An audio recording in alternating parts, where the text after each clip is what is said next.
ഹരേ രാമ രാമ രാമ ഹരേ ഹരേ.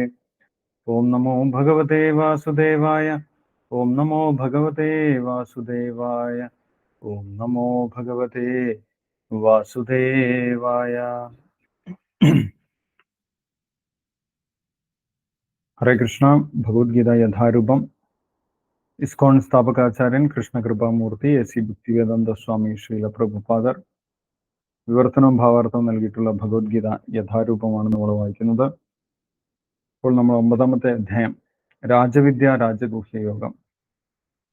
കഴിഞ്ഞ ദിവസം 22ാമത്തെ ശ്ലോകം വരെ വായിച്ചു. ഇന്ന് നമ്മൾ 23ാമത്തെ ശ്ലോകമാണ് വായിക്കുന്നത്. യേ അപ്യൻ അന്യദേവതാ ഭക്ത യജന്തേ ശ്രദ്ധയാന്വിതാഃ തേപി മാമേവ കൗന്ദേയ യജന്തി അവിധിപൂർവകം. അപ്പൊ ഈ ഭാഗത്ത് നമ്മൾ മനസ്സിലാക്കുന്നത് ഭഗവാൻ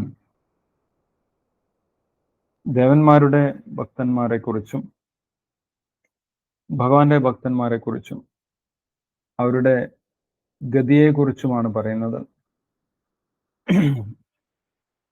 20ാമത്തെ ശ്ലോകത്തിൽ ഭഗവാൻ പറഞ്ഞിട്ടുണ്ടായിരുന്നു, വേദങ്ങൾ മുഴുവൻ പഠിച്ചിട്ടും ഭഗവാനെ മനസ്സിലാക്കാതെ ദേവാരാധന ചെയ്യുന്നവരുടെ ഗതി എന്താണ് എന്ന് ഭഗവാൻ പറഞ്ഞിട്ടുണ്ടായിരുന്നു.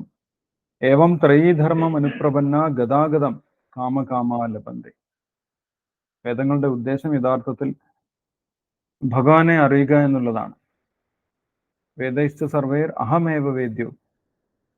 ഭഗവാൻ ശ്രീകൃഷ്ണനെ മനസ്സിലാക്കാൻ വേണ്ടിയിട്ടാണ് വേദങ്ങൾ. പക്ഷെ അത് മനസ്സിലാക്കാതെ ഭൗതിക ആഗ്രഹങ്ങൾ വെച്ച് വേദങ്ങൾ പഠിക്കുന്നവർ കാമാത്മാന സ്വർഗപര ജന്മകർമ്മ ഫലപ്രദ ക്രിയാവിശേഷ ബഹുല ഭോഗൈശ്വര ഗതിം പ്രതി. ഈ ഭൗതിക ലോകത്ത് തന്നെയാണ് സുഖ സൗകര്യങ്ങൾ ഉള്ളത്. ഈ ഭൗതിക ലോകത്തിലെ ഉന്നത ഗ്രഹങ്ങളാണ് ജീവിതത്തിന്റെ ലക്ഷ്യം എന്ന് വിചാരിച്ച് അവർ വ്യത്യസ്തമായിട്ടുള്ള യജ്ഞങ്ങളും ദേവതാരാധനയൊക്കെ ചെയ്യുന്നു. അവർക്ക് ഈ ഗതാഗതം മാത്രമേ അവസാനമായി ലഭിക്കുകയുള്ളൂ എന്നാണ് ഭഗവാൻ പറയുന്നത്. ഗതാഗതം, ഉയർന്ന ലോകങ്ങളിലേക്ക് പോവുക, വീണ്ടും ക്ഷീണേ പുണ്യേ മർത്യലോകം വിശന്തി. പുണ്യം തീരുന്ന സമയത്ത് വീണ്ടും തിരിച്ച് ഈ ഭൂമിയിലേക്ക് വരിക. അതാണ് ഭഗവാനെ മനസ്സിലാക്കാതെ യജ്ഞങ്ങൾ ചെയ്തു കഴിഞ്ഞാൽ, അനുഷ്ഠാനങ്ങൾ ചെയ്തു കഴിഞ്ഞാലുള്ള ഫലം എന്ന് ഭഗവാൻ പറഞ്ഞിട്ടുണ്ടായിരുന്നു. ഇനി 23ാമത്തെ ശ്ലോകത്തിൽ ഭഗവാൻ പറയുന്നു, യേപി അന്യദേവതാ ഭക്ത യജന്തേ ശ്രദ്ധയാന്വിതാഃ തേപി മാമേവ കൗന്ദേയ യജന്തി അവിധിപൂർവകം. ഒരു ദേവനെ ആരാധിക്കണമെന്ന് ആഗ്രഹമുള്ള ഒരു വ്യക്തിക്ക് ആ ദേവനിൽ വിശ്വാസം ഉണ്ടാക്കി കൊടുക്കുന്നതും ഭഗവാൻ തന്നെയാണ് എന്ന് പറയും.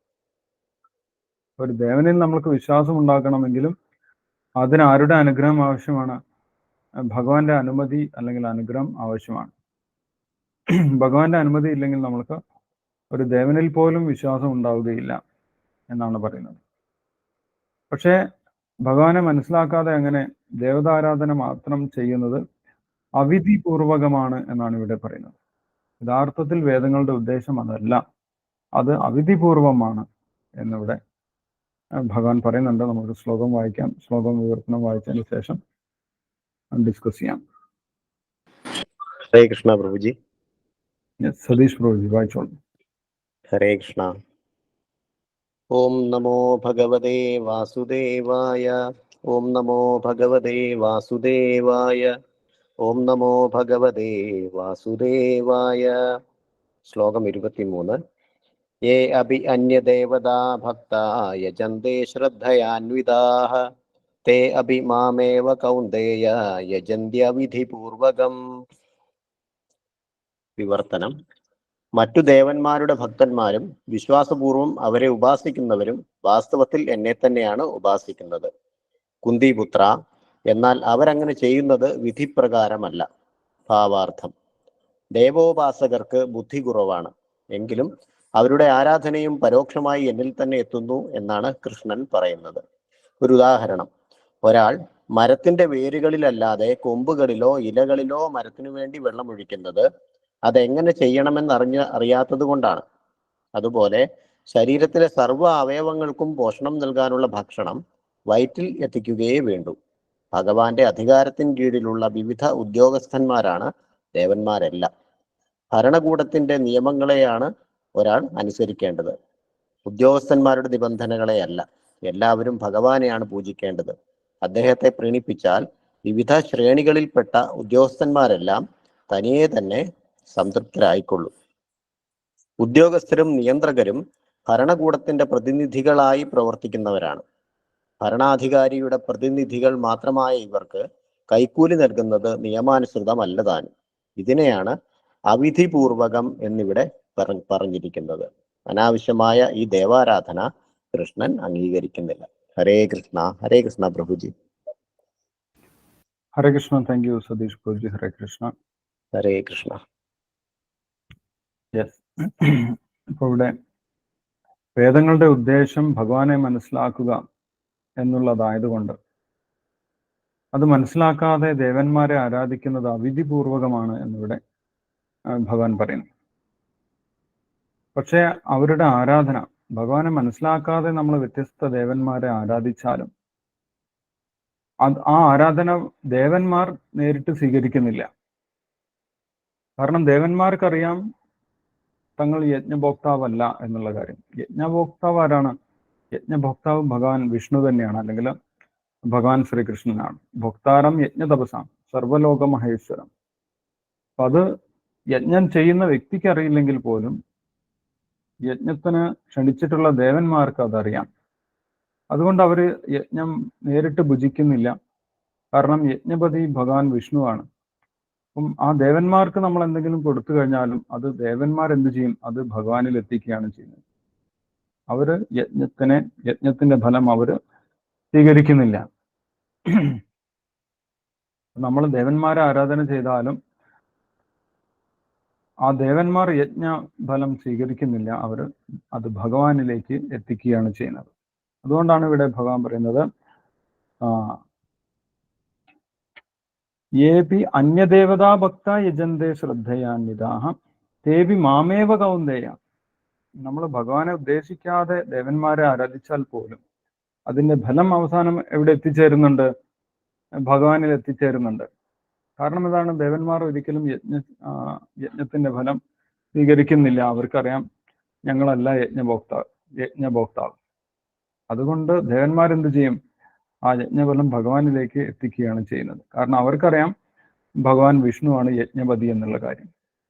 പക്ഷെ ഇങ്ങനെ ഇൻഡയറക്റ്റ് ആയിട്ട് ഭഗവാനെ അറിയാതെ ആരാധന ചെയ്യുന്നത് വിധിപൂർവകമല്ല, അല്ലെങ്കിൽ ഭഗവാനെ അത് പൂർണ്ണമായിട്ടും തൃപ്തിപ്പെടുത്തുന്നില്ല എന്നാണ് ഇവിടെ ഭഗവാൻ പറയുന്നത്. എല്ലാവർക്കും നേരിട്ട് ഭഗവാനെ ആരാധിക്കാനുള്ള അവസരമുണ്ട്. അതുകൊണ്ട് ഭഗവാൻ പറയുന്നു, മാമേകം ശരണം വ്രജ, എന്നെയാണ് ആരാധിക്കേണ്ടത് എന്ന് ഭഗവാൻ പറയുന്നുണ്ട്. ആരെയും നേരിട്ട് ഭഗവാനെ ആരാധിക്കുന്നതിൽ നിന്ന് വിലക്കിയിട്ടില്ല. എല്ലാവർക്കും പരമപുരുഷനായിട്ടുള്ള ഭഗവാനെ ആരാധിക്കാനുള്ള സ്വാതന്ത്ര്യമുണ്ട്. അപ്പോൾ ആ സ്വാതന്ത്ര്യം ഉപയോഗിക്കാതെ, ഭഗവാനെ നേരിട്ട് ആരാധിക്കാതെ ദേവന്മാരിലൂടെ ആരാധിക്കാൻ ശ്രമിക്കുന്നത്, അല്ലെങ്കിൽ ഭഗവാനെ കുറിച്ച് അറിയാതെ ദേവന്മാരെ മാത്രം ആരാധിക്കുന്നത് അവിധിപൂർവകമാണ് എന്നാണ് ഇവിടെ പറയുന്നത്. അതിനൊരു ഉദാഹരണം ശീലപ്രഭാതർ പറയുന്നത്, നമ്മൾ സാധാരണഗതിയിൽ ഭക്ഷണം കഴിക്കുന്നത് വായിലൂടെയാണ്. വായിലൂടെ ഭക്ഷണം കഴിച്ച് വയറ്റിലെത്തിക്കഴിഞ്ഞാൽ, ആഹാരം വയറ്റിലെത്തിക്കഴിഞ്ഞാൽ അതിന്റെ എല്ലാ പോഷകങ്ങളും ശരീരത്തിന്റെ എല്ലാ ഭാഗങ്ങളിലും എത്തിക്കോളും. ഓരോ ശരീരഭാഗത്തിനും വേറെ വേറെ ഭക്ഷണം കൊടുക്കേണ്ട ആവശ്യമില്ല. അതേപോലെ നമ്മൾ ഭഗവാനെ ആരാധിച്ചു കഴിഞ്ഞാൽ, ഭഗവാൻ ശ്രീകൃഷ്ണനെ, ഭഗവാൻ വിഷ്ണുവിനെ ആരാധിച്ചു കഴിഞ്ഞാൽ അതിന്റെ ഫലം എല്ലാ ദേവന്മാർക്കും എത്തിക്കോളും. കാരണം എന്താണ്? ഭഗവാന്റെ ശരീരത്തിലെ അംശങ്ങളാണ് ദേവന്മാരെല്ലാവരും. ഭാഗവതത്തിൽ വളരെ വ്യക്തമായിട്ട് പറയുന്ന കാര്യമാണ്. യഥാ തരോർമൂല നിഷേചനേന എന്ന് ഭാഗവതത്തിൽ പറയുന്നുണ്ട്. എങ്ങനെയാണോ ഒരു ചെടിക്ക് വെള്ളമൊഴിക്കുന്നതിന് നമ്മൾ അതിൻ്റെ വേരിൽ വെള്ളമൊഴിച്ചാൽ മതി എന്ന് മനസ്സിലാക്കുന്നത്, അതേപോലെ ഭഗവാൻ വിഷ്ണുവിനെ ആരാധിച്ചു കഴിഞ്ഞാൽ എല്ലാ ദേവന്മാരും സ്വാഭാവികമായിട്ടും തൃപ്തരായിക്കൊള്ളും എന്നും അറിഞ്ഞിരിക്കേണ്ടതാണ്. യഥാർത്ഥത്തിൽ നമ്മൾ വെള്ളം ഒഴിക്കേണ്ടത് ചുവട്ടിലാണ്, വേരിലാണ്. യഥാർത്ഥത്തിൽ നമ്മൾ ഭക്ഷണം കൊടുക്കേണ്ടത് വായിലൂടെയാണ്, വയറ്റിലേക്കാണ് ഭക്ഷണം എത്തിക്കേണ്ടത്. പക്ഷെ ചില സമയങ്ങളിൽ അസുഖമായിരിക്കുന്ന അവസ്ഥയിൽ മൂക്കിലൂടെയൊക്കെ ഭക്ഷണം കൊടുക്കുന്നത് നമ്മൾ കാണുന്നുണ്ട്. അതാണ് അവിധിപൂർവകം എന്ന് പറയുന്നത്. അത് സ്വാഭാവികമല്ല, അത് ശരിയായിട്ടുള്ള സിസ്റ്റം അല്ല. അപ്പൊ അദ്ദേഹത്തിന് എന്തോ അസുഖമുണ്ട് എന്നാണ് അർത്ഥം. വായ ശരിയായിട്ടുള്ള രീതിയിൽ പ്രവർത്തിക്കുന്നില്ല, അതുകൊണ്ടാണ് മൂക്കിലൂടെ കൊടുക്കുന്നത്. പക്ഷെ മൂക്കിലൂടെ കൊടുക്കുന്നത് ശരിയായിട്ടുള്ള രീതിയല്ല എന്ന് പറയുന്നത്. അത് അസുഖം ബാധിച്ച അവസ്ഥയാണ്. പക്ഷെ മൂക്കിലൂടെ കൊടുത്താൽ വയറ്റിൽ എത്തില്ലേ എന്ന് ചോദിച്ചു കഴിഞ്ഞാൽ വയറ്റിലെത്തും. പക്ഷെ മൂക്കിലൂടെ കൊടുക്കുന്നതല്ല ശരിയായിട്ടുള്ള രീതി. നേരിട്ട് വായിലൂടെ കൊടുക്കുന്നതാണ് അതിന്റെ രീതി. അപ്പൊ മൂക്കും ശരീരത്തിന്റെ ഭാഗമല്ലേ എന്ന് ചോദിച്ചു കഴിഞ്ഞാൽ മൂക്കും ശരീരത്തിന്റെ ഭാഗമാണ്, അല്ലെ? ദേവന്മാരും ഭഗവാന്റെ ശരീരത്തിലെ ഭാഗമല്ലേ എന്ന് ചോദിച്ചു കഴിഞ്ഞാൽ ഭാഗം തന്നെയാണ്. പക്ഷെ മൂക്കിലൂടെ ഭക്ഷണം കഴിക്കുന്നത് ശരിയായിട്ടുള്ള രീതിയല്ല എന്നാണ് ഇവിടെ പറയുന്നത്. അതേപോലെ ഭഗവാനെ ആരാധിക്കുന്നത്, ഭഗവാനെ നേരിട്ട് ആരാധിക്കുന്നതാണ് ശരിയായിട്ടുള്ള രീതി. ദേവന്മാരിലൂടെ ഭഗവാനെ ആരാധിക്കുന്നത് ഇൻഡയറക്റ്റ് ആയിട്ടുള്ള ഒരു മെത്തേഡാണ്. അത് സ്വാഭാവികമായിട്ടുള്ള പ്രക്രിയ അല്ല എന്നാണ് ഇവിടെ ഭഗവാൻ പറയുന്നത്. അല്ല, കാരണം എന്താണ്? എല്ലാം ഭഗവാന്റെ മക്കളാണ്. ദേവന്മാരുൾപ്പെടെ മനുഷ്യന്മാരായാലും എല്ലാ ജീവജാലങ്ങളും ഭഗവാന്റെ മക്കളാണ്. അത് ഭഗവാൻ പ്രഖ്യാപിക്കുന്നുണ്ട്. സർവയോനിഷു കൗന്ദയ മൂർത്തയ സംഭവന്തിയ താസാം ബ്രഹ്മ മഹത് യോനിർ അഹം ബീജപ്രദപിത. അപ്പം പിതാവിന് സ്വാഭാവികമായിട്ടും മക്കളോട് വാത്സല്യമുണ്ടാകും, ഓരോ മക്കളോടും പ്രത്യേക സ്നേഹമുണ്ടാകും. പക്ഷെ ഏതെങ്കിലും ഒരു മകൻ തന്നെ സമീപിക്കാതെ പിതാവിന്റെ അടുത്തേക്ക് പോകുന്നില്ല, അച്ഛൻ്റെ അടുത്തേക്ക് പോകുന്നില്ല, അതിന് പകരം പറയേണ്ട കാര്യങ്ങളൊക്കെ ചേട്ടനോടാണ് പറയുന്നത്, അച്ഛനോടൊന്നും പറയുന്നില്ല. എന്നിട്ട് ചേട്ടൻ പോയി അച്ഛനോട് പറയും. അല്ല, അതാണ് അവിധിപൂർവകം എന്ന് പറയുന്നത്. അപ്പൊ അച്ഛൻ ചോദിക്കും, എന്താ അവൻ എന്നോട് പറഞ്ഞൂടെ എന്ന് ചോദിക്കും. ആ ഒരു മാനസികാവസ്ഥയാണ് ഭഗവാൻ ഇവിടെ വെളിപ്പെടുത്തുന്നത്. എല്ലാവർക്കും ഭഗവാനെ നേരിട്ട് സമീപിക്കാം, നേരിട്ട് ഭഗവാനെ സമീപിക്കണം എന്നാണ് ഭഗവാൻ ആഗ്രഹിക്കുന്നത്. അതിനുവേണ്ടി മറ്റു ദേവതമാരെ നമ്മൾ ബഹുമാനിക്കാതിരിക്കേണ്ട ആവശ്യമില്ല. അല്ല, അച്ഛനെ ബഹുമാനിച്ചു എന്നതുകൊണ്ട് ചേട്ടനെ ബഹുമാനിക്കാതിരിക്കേണ്ട ആവശ്യമില്ല. പക്ഷെ ആ മക്കൾ അറിഞ്ഞിരിക്കണം ആരാണ് പിതാവ്, ആരാണ് ജ്യേഷ്ഠൻ. ഇവരുടെ സ്ഥാനവ്യത്യാസം നമ്മൾ കൃത്യമായിട്ട് അറിഞ്ഞു പെരുമാറണം. അപ്പോൾ മാത്രമേ നമ്മൾ യഥാർത്ഥ രീതിയിൽ പ്രവർത്തിക്കുന്നുള്ളൂ. അല്ലെങ്കിൽ അത് അവിധിപൂർവകമായി പോകും. ദേവന്മാരെ ഈശ്വരനായിട്ട് കരുതി ആരാധിക്കുന്നത്, ദേവന്മാരെ ഭഗവാനായിട്ട് കരുതി ആരാധിക്കുന്നത് അവിധിപൂർവകമാണെന്നാണ് ഇവിടെ ഭഗവാൻ പറയുന്നത്. തേബി മാമേവ കൗന്ദയ യജന്തി അവിധിപൂർവകം എന്നാണ് പറയുന്നത്. Okay, yes. അതിലെന്തെങ്കിലും സംശയങ്ങളുണ്ടെങ്കിൽ ഡിസ്കസ് ചെയ്യാം. അതിനുശേഷം നമുക്ക് അടുത്ത ശ്ലോകം വായിക്കാം.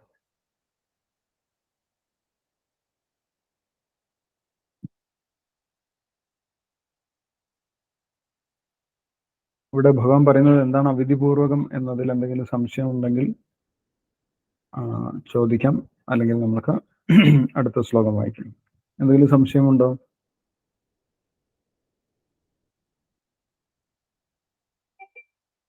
ഓക്കെ, സംശയമൊന്നുമില്ലെങ്കിൽ നമുക്ക് അടുത്ത ശ്ലോകം കൂടി വായിക്കാം. 24-ാമത്തെ ശ്ലോകം. അഹം ഹി സർവയജ്ഞാനാം ഭോക്താജ പ്രഭുരേവച നതുമാം അഭിജാനന്തി തത്വേന തത് ശവന്തിതേ. 24-ാമത്തെ ശ്ലോകം വിവർത്തനം ഭാവാർത്ഥം വായിച്ചോളൂ, നമുക്ക് ഡിസ്കസ് ചെയ്യാം. ഹരേ കൃഷ്ണ.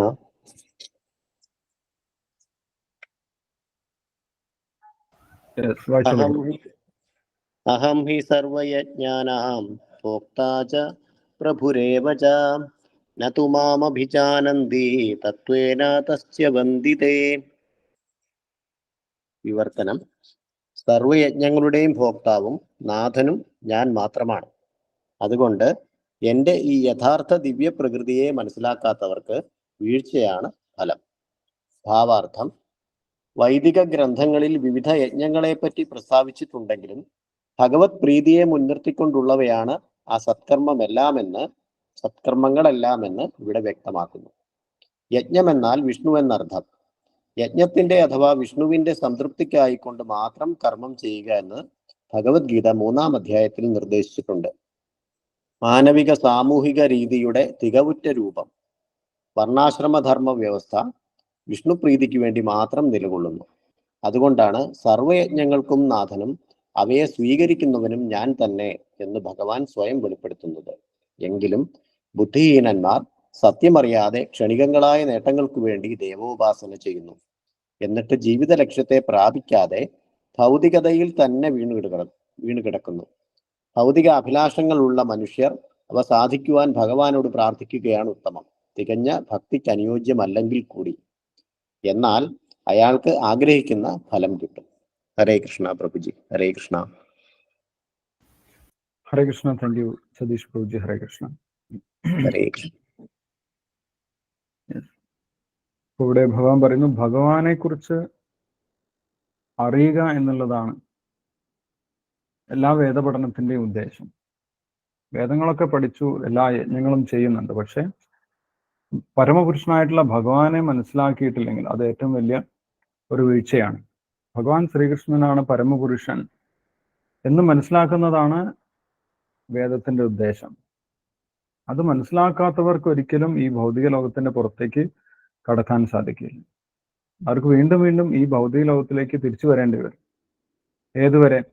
ഭഗവാനെ മനസ്സിലാക്കുന്നത് വരെ. എല്ലാ വേദപഠനങ്ങളുടെ ഉദ്ദേശം യഥാർത്ഥത്തിൽ ഭഗവാൻ ശ്രീകൃഷ്ണനെ മനസ്സിലാക്കുക എന്നുള്ളതാണ്.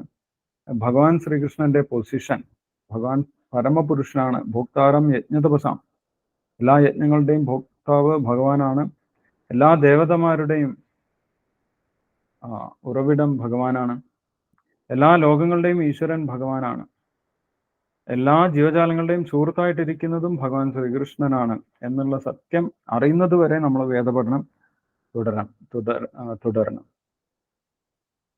അത് ചിലപ്പോൾ ഒരുപാട് ജന്മങ്ങളിലൂടെ ആയിരിക്കും സാധിക്കുന്നുണ്ടാവുക. ബഹൂനാം ജന്മനാം വന്ദേ ജ്ഞാനവാൻ മാം പ്രപദ്യതേ വാസുദേവ സർവമിതി സ മഹാത്മാ സുദുർലഭം. ആ ജ്ഞാനം ഏറ്റവും ദുർലഭമായിട്ടുള്ള ജ്ഞാനമാണ് എന്ന് ഭഗവാൻ പറയുന്നുണ്ട്. പക്ഷെ ഭഗവാൻ ശ്രീകൃഷ്ണനെ മനസ്സിലാക്കാതെ നമ്മൾക്കൊരിക്കലും ഈ ഭൗതിക ലോകത്തിൽ നിന്ന് പുറത്തു കടക്കാൻ സാധിക്കില്ല എന്നാണ് പറയുന്നത്. അതുകൊണ്ടാണ് നേരത്തെ ഭഗവാൻ പറഞ്ഞത് ഗതാഗതം കാമകാമാ ലഭന്തേ. ഭഗവാനെ മനസ്സിലാക്കാതെ വേദങ്ങളൊക്കെ ചൊല്ലുന്നുണ്ട്, എല്ലാ യജ്ഞങ്ങളും ചെയ്യുന്നുണ്ട്, അവർക്ക് എന്താണ് ഫലം? അവർക്ക് വീഴ്ച തന്നെയാണ് ഫലം എന്ന് പറയുന്നത്. തത്വേന തച്ചവന്തിതേ, ഈ ശ്ലോകത്തിൽ അതാണ് പറയുന്നത്. അഹം ഹി സർവയജ്ഞാനാം ഭോക്താജ പ്രഭുരേവച നതുമാം അഭിജാനന്തി. ഭഗവാൻ ശ്രീകൃഷ്ണന്റെ ഈ ഒരു പൊസിഷൻ നമ്മൾ അറിഞ്ഞിട്ടില്ലെങ്കിൽ, എന്താണ് പൊസിഷൻ? അഹം ഹി സർവയജ്ഞാനാം, എല്ലാ യജ്ഞങ്ങളുടെയും ഭോക്താവ്. എല്ലാ പ്രവൃത്തികളും നമ്മൾ ചെയ്യുന്നത് ഭഗവാന്റെ തൃപ്തിക്ക് വേണ്ടിയാണ്, അല്ലെങ്കിൽ ആയിരിക്കണം. ഭോക്താജ പ്രഭുരേവച, എല്ലാവരെയും നിയന്ത്രിക്കുന്ന വ്യക്തി ഭഗവാൻ ശ്രീകൃഷ്ണനാണ്. ഈശ്വര പരമകൃഷ്ണ സച്ചിദാനന്ദ വിഗ്രഹം. ഇതറിയുക എന്നുള്ളതാണ് ഏറ്റവും ഉന്നതമായിട്ടുള്ള കാര്യം. അതറിഞ്ഞിട്ടില്ലെങ്കിൽ എന്ത് സംഭവിക്കുമെന്നാണ് ഇവിടെ ഭഗവാൻ പറയുന്നത്. നതുമാം അഭിജാനാദി, ഭഗവാൻ ശ്രീകൃഷ്ണനെ ഈ രീതിയിൽ അറിഞ്ഞിട്ടില്ലെങ്കിൽ എന്ത് സംഭവിക്കും? തത്വേന തശ്ചവന്തിതേ, സത്യത്തിൽ ഇത് അറിഞ്ഞിട്ടില്ലെങ്കിൽ അവർക്ക് വീഴ്ചയാണ് ഫലം എന്ന് പറഞ്ഞു. വീഴ്ച എന്ന് പറഞ്ഞു കഴിഞ്ഞാൽ അവർ ഈ ഭൗതിക ലോകത്തിൽ തന്നെ കിടക്കേണ്ടി വരും. അല്ല, ദേവന്മാർ പോലും ഈ ഭൗതിക ലോകത്തിൽ കുടുങ്ങിപ്പോയിട്ടുള്ള ആളുകളാണ്. അവർ കുറച്ച് സീനിയർ ആയിട്ടുള്ള ആളുകളാണെന്ന് മാത്രമേ ഉള്ളൂ. ഭഗവാനെ അംഗീകരിക്കുന്ന ആളുകളാണ് ദേവന്മാരെല്ലാവരും. പക്ഷെ അവർക്കും സ്വയം മുക്തി നേടാൻ സാധിക്കില്ല. അവർക്കും ഭഗവാനെ പൂർണ്ണമായിട്ട് ശരണം പ്രാപിച്ചാൽ മാത്രമേ അവർക്കും ഈ ഭൗതിക ലോകത്തിൽ നിന്ന് മുക്തി നേടാൻ സാധിക്കൂ. അപ്പോൾ അങ്ങനെയുള്ള ദേവതാരാധന മാത്രമാണ് ചെയ്യുന്നതെങ്കിൽ നമ്മൾ തീർച്ചയായിട്ടും ഈ ഭൗതിക ലോകത്തിൽ തന്നെ വീണ്ടും വീണ്ടും ജനിക്കേണ്ടി വരുമെന്നാണ് പറയുന്നത്. പക്ഷെ ഭഗവാനെ അറിഞ്ഞു കഴിഞ്ഞാൽ നമുക്ക് തിരിച്ച് ഭഗവാന്റെ അടുത്തേക്ക് പോകാൻ സാധിക്കുമെന്ന് നേരത്തെയും ഭഗവാൻ പറഞ്ഞിട്ടുണ്ട്, അല്ലെ? ജന്മകർമ്മജമേ ദിവ്യം ഏവം യോ വേത്തി തത്വതഃ തെക്വാ ദേഹം പുനർജന്മ നൈതി മാമേതി സ്വാർജുനം. ഭഗവാൻ ശ്രീകൃഷ്ണന്റെ ഈ പൊസിഷൻ അറിഞ്ഞു കഴിഞ്ഞാൽ, അറിഞ്ഞവർക്ക്, അറിയാൻ ഭാഗ്യമുണ്ടായിട്ടുള്ള ആളുകൾക്ക് തിരിച്ച് ഭൗതിക ലോകത്തിലേക്ക് വരേണ്ട ആവശ്യമില്ല. അറിയുക മാത്രമല്ല, നമ്മൾ അത് അംഗീകരിക്കുകയും വേണം, അതിനനുസരിച്ച് പ്രവർത്തിക്കുകയും വേണം. ഭഗവാന്റെ സേവനം നമ്മൾ ചെയ്യണം. ഭഗവാനെ പരമപുരുഷനായിട്ട് അംഗീകരിക്കണം. ഭഗവാനിലേക്ക് എത്തുക എന്നുള്ളതാണ് നമ്മുടെ ജീവിത ലക്ഷ്യം എന്ന് നമ്മൾക്ക് ബോധ്യമുണ്ടായിരിക്കും. ആ രീതിയിൽ പ്രവർത്തിക്കുന്നവർക്ക് ഭഗവാന്റെ അടുത്തേക്ക് തിരിച്ചു പോകാൻ സാധിക്കുമെന്നാണ് പറയുന്നത്. അല്ലാത്ത വ്യക്തികൾ ഈ ഭൗതിക ലോകത്തിൽ തന്നെ ഭഗവാനെ മനസ്സിലാക്കുന്നത് വരെ തുടരേണ്ടി വരുമെന്നാണ് ഇവിടെ ഭഗവാൻ പറയുന്നത്. അപ്പൊ അടുത്ത ശ്ലോകത്തിൽ അത് ഭഗവാൻ വ്യക്തമാക്കുന്നുണ്ട്. എല്ലാ ആരാധകരും ഒരേ സ്ഥലത്തേക്കല്ല എത്തുന്നത് എന്നുള്ള കാര്യം. സാധാരണഗതിയിൽ നമ്മൾ അങ്ങനെയാണ് പറഞ്ഞു കേൾക്കുന്നത്. നമ്മൾക്ക് ഇഷ്ടമുള്ള എന്തിനു വേണമെങ്കിലും ആരാധിക്കാം, നമ്മളെല്ലാവരും ഭഗവാന്റെ അടുത്തേക്ക് തിരിച്ചു പോകും എന്നാണ് വിചാരിക്കുന്നത്. പക്ഷെ അങ്ങനെയല്ല. ഭഗവാൻ ഇവിടെ വ്യക്തമായിട്ട് അടുത്ത ശ്ലോകത്തിൽ പറയുന്നുണ്ട്, യാന്തി ദേവവ്രതാ ദേവാൻ പിതൃൻ യാന്തി പിതൃവ്രതാഹ ഭൂതാനി യാന്തി ഭൂതേജ്യോ യാന്തി മധ്യാജിനോപിമ. ദേവന്മാരെ ആരാധിക്കുന്നവർ ദേവന്മാരുടെ ലോകത്തിലേക്കും പിതൃക്കളെ ആരാധിക്കുന്നവർ പിതൃലോകത്തിലേക്കും ഭൂതപ്രേതങ്ങളെ ആരാധിക്കുന്നവർ അങ്ങനെയുള്ളവരുടെ ലോകത്തിലേക്കുമാണ് പോകുന്നത് എന്ന് ഭഗവാൻ ഇവിടെ വേറെ വേറെ എടുത്ത് പറയുന്നുണ്ട്. എല്ലാവരും ഒരേ സ്ഥലത്തേക്കല്ല പോകുന്നത് എന്ന് ഇവിടെ വളരെ വ്യക്തമാണ്. 25ാമത്തെ ശ്ലോകം കൂടി നമ്മൾക്ക് വായിക്കാം. ഭാവാർത്ഥം വായിച്ചോളൂ. ഹരേ കൃഷ്ണ. ശ്ലോകം 25. യാന്തി ദേവവ്രതാ ദേവാൻ പിതൃയാന്തി പിതൃവ്രതാഃ ഭൂതാനി യാന്തി ഭൂതേജ്യാ യാന്തി മധ്യാജിനോ അഭിമാം. വിവർത്തനം: ദേവന്മാരെ ആരാധിക്കുന്നവർ ദേവന്മാരോടൊപ്പം ജനിക്കും. പിതൃപൂജകൾ പിതൃക്കളോടൊപ്പം ജനിക്കും. പിതൃപൂജകർ പിതൃക്കളോടൊപ്പം ജനിക്കും. ഭൂതപ്രേതാദികളെ ഉപാസിക്കുന്നവരാകട്ടെ അവരോടൊപ്പമാവും ജനിക്കുക. എന്നെ ആരാധിക്കുന്ന ഭക്തന്മാർ എന്നോടൊപ്പം ജീവിക്കും. ഭാവാർത്ഥം: സൂര്യനിലോ ചന്ദ്രനിലോ മറ്റു ഗ്രഹങ്ങളിലോ എത്തിച്ചേരാൻ ആഗ്രഹിക്കുന്നവർക്ക് അതിനുവേണ്ടി വേദോക്ത വിധികൾക്കനുസൃതമായി ദർശ പൗർണമാസി തുടങ്ങിയ ക്രിയാനുഷ്ഠാനങ്ങൾ ചെയ്തിട്ട് തങ്ങളുടെ അഭീഷ്ടം നിറവേറ്റാം. വേദങ്ങളിൽ ഫലോദിഷ്ട കർമ്മങ്ങളെപ്പറ്റി പറയുന്നിടത്ത് ഈ അനുഷ്ഠാനങ്ങളും വിവരിച്ചിട്ടുണ്ട്. വ്യത്യസ്തങ്ങളായ ദിവ്യലോകങ്ങളിൽ വാഴുന്ന ഓരോ ദേവന്റെയും ആരാധനാക്രമം അതിൽ നിന്നറിയാം. അതുപോലെ തന്നെ ഒരു പ്രത്യേക യജ്ഞാനുഷ്ഠാനത്താൽ പിതൃലോകങ്ങളിലും എത്തിച്ചേരാം. മറ്റു ചില യജ്ഞങ്ങൾ ചെയ്യുന്ന വ്യക്തിക്ക് പൈശാചിക ലോകങ്ങളിൽ യക്ഷനോ രക്ഷസോ പിശാചോ ആയി കാലക്ഷേപം ചെയ്യാം. പിശാചാരാധനയെ ദുർമന്ത്രവാദം എന്ന് പറയുന്നു. ഇതനുഷ്ഠിക്കുന്നവർ പലരുണ്ട്. ഇതും ആത്മീയമാണെന്ന് അവർ വിചാരിക്കുന്നു. പക്ഷേ തികച്ചും ഭൗതികമാണിത്. ഭഗവത് ഉപാസനയിൽ മാത്രം താല്പര്യമുള്ള ശുദ്ധഭക്തൻ വൈകുണ്ഠലോകങ്ങളും കൃഷ്ണലോകവും പ്രാപിക്കുമെന്നതിൽ സംശയമില്ല. ദൈവോപാസന കൊണ്ട് സ്വർഗലോകങ്ങളിലും പിതൃപൂജ കൊണ്ട് പിതൃലോകങ്ങളിലും ദുർമന്ത്രവാദങ്ങൾ കൊണ്ട് പൈശാച ലോകങ്ങളിലും എത്താനാവുമെങ്കിൽ ഒരു ശുദ്ധ കൃഷ്ണഭക്തന് എന്തുകൊണ്ട് വൈകുണ്ഠം പോകാൻ കഴിയില്ല? ഈ പ്രധാനപ്പെട്ട ശ്ലോകത്തിലൂടെ ഇത് മനസ്സിലാക്കാൻ എളുപ്പമാണ്. നിർഭാഗ്യവശാൽ കൃഷ്ണനും വിഷ്ണുവും വാഴുന്ന അത്യുത്കൃഷ്ട ഗ്രഹങ്ങളെപ്പറ്റി പലർക്കും അറിഞ്ഞുകൂടാ. അതിനെക്കുറിച്ചുള്ള അറിവില്ലായ്മ കൊണ്ടാണ് അവർക്ക് താഴേക്ക് വീഴേണ്ടി വരുന്നത്. ബ്രഹ്മജ്യോതിസിലെത്തിയ നിരാകാരവാദികൾക്കും ഉണ്ട് പതനം. അതിനാലാണ് ഹരേ കൃഷ്ണ മഹാമന്ത്രം ഉച്ചരിക്കുന്നത് കൊണ്ട് മാത്രം മനുഷ്യന് ജീവിതത്തെ പരിപൂർണതയിലെത്തിച്ച് സ്വഭവനമായ ഭഗവത്ധാമത്തിൽ വീണ്ടും ചെന്നുചേരാൻ കഴിയുമെന്ന വിശിഷ്ട വിജ്ഞാനത്തിന്റെ സാർവത്രിക പ്രചാരണത്തിനു വേണ്ടി കൃഷ്ണാവബോധ പ്രസ്ഥാനം യത്നിച്ചു പോരുന്നത്. Hare Krishna Prabhuji. Hare Krishna. Hare Krishna. Thank you Satish Prabhuji. Hare Krishna. Hare Krishna. Yes. അപ്പൊ ഇവിടെ ഭഗവാൻ യാതൊരു സംശയത്തിനും ഇടവെക്കാതെ വളരെ വ്യക്തമാക്കുന്നുണ്ട്. എല്ലാ ആരാധനയും ഒരേ നിലവാരത്തിലുള്ളതല്ല എന്നുള്ള കാര്യം. ഓരോ ആരാധനയ്ക്കും ഓരോ നിലവാരമുണ്ട്. എല്ലാ ആരാധനയും ഈശ്വരാരാധനയല്ല എന്ന് നമ്മൾക്ക് ഇവിടെ മനസ്സിലാക്കാൻ സാധിക്കും. ഭഗവാനെ ആരാധിക്കുന്നതാണ് ഈശ്വരാരാധന. ദേവന്മാരെ ആരാധിക്കുന്നത് ദേവതാരാധനയാണ്. പിതൃക്കളെ ആരാധിക്കുന്നത് പിതൃപൂജയാണ്. ഭൂതപ്രേതങ്ങളെ ആരാധിക്കുന്നത് ദുർമന്ത്രവാദമാണ്. ഇതൊക്കെ വ്യത്യസ്തമായിട്ടുള്ള ആരാധനാ രീതികളാണ്. എല്ലാം ഈശ്വരാരാധനയായിട്ട് നമ്മൾ കണക്കാക്കേണ്ട ആവശ്യമില്ല. അവരുടെയൊക്കെ ഗതിയും വ്യത്യസ്തമാണ് എന്ന് ഭഗവാൻ ഇവിടെ വ്യക്തമായിട്ട് പറയുന്നുണ്ട്.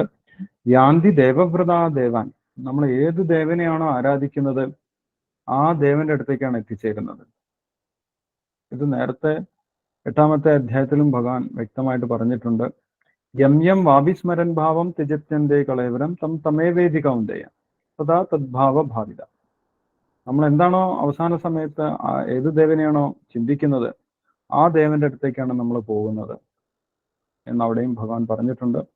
ഇവിടെ അത് കുറച്ചുകൂടി വ്യക്തമാക്കിയിട്ട് ഭഗവാൻ പറയുകയാണ്, യാന്തി ദേവവ്രതാ ദേവാൻ.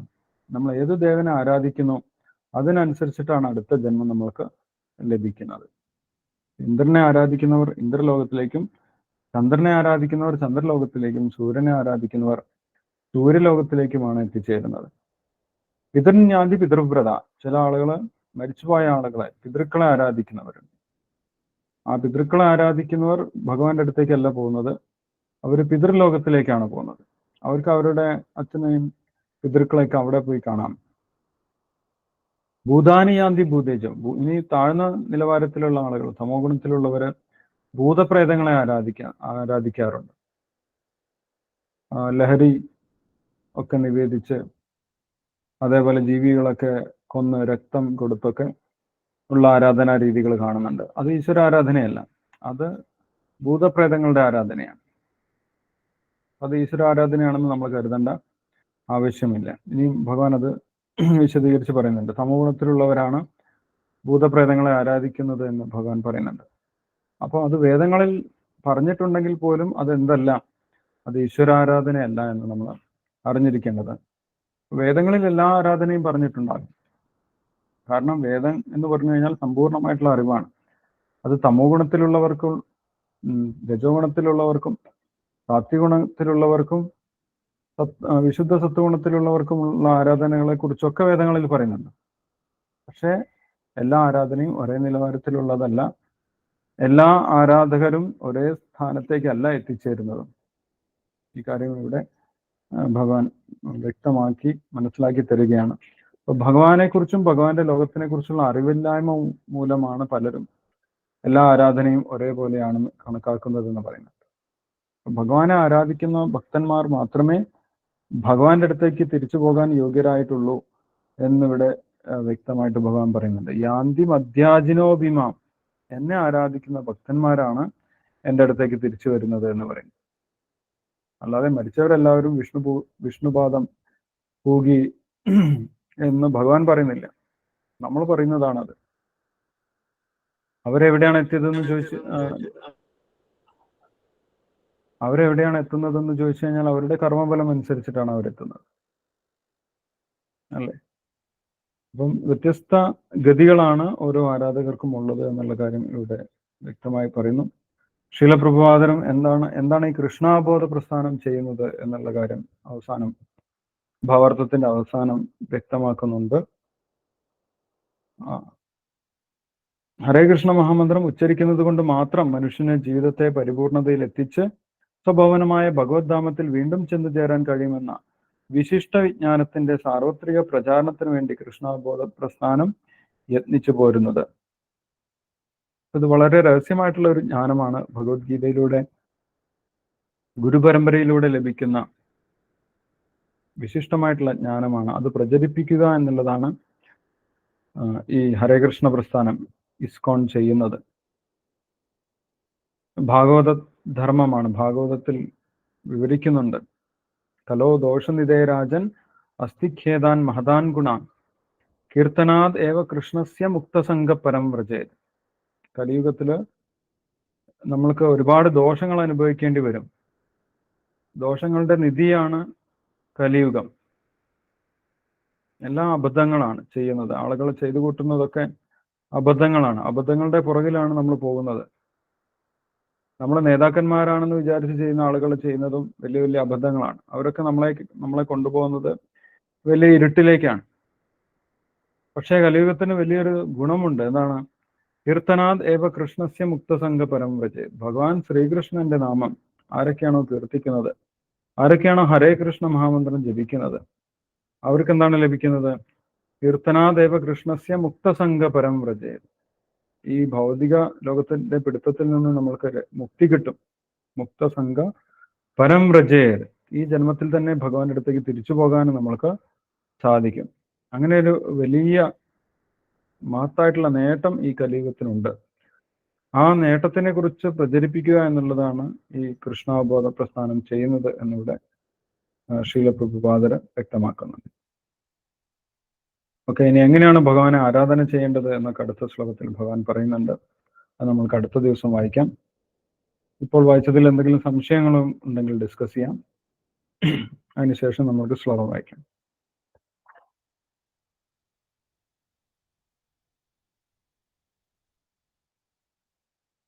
പ്രഭുജി ഇപ്പൊ വായിച്ച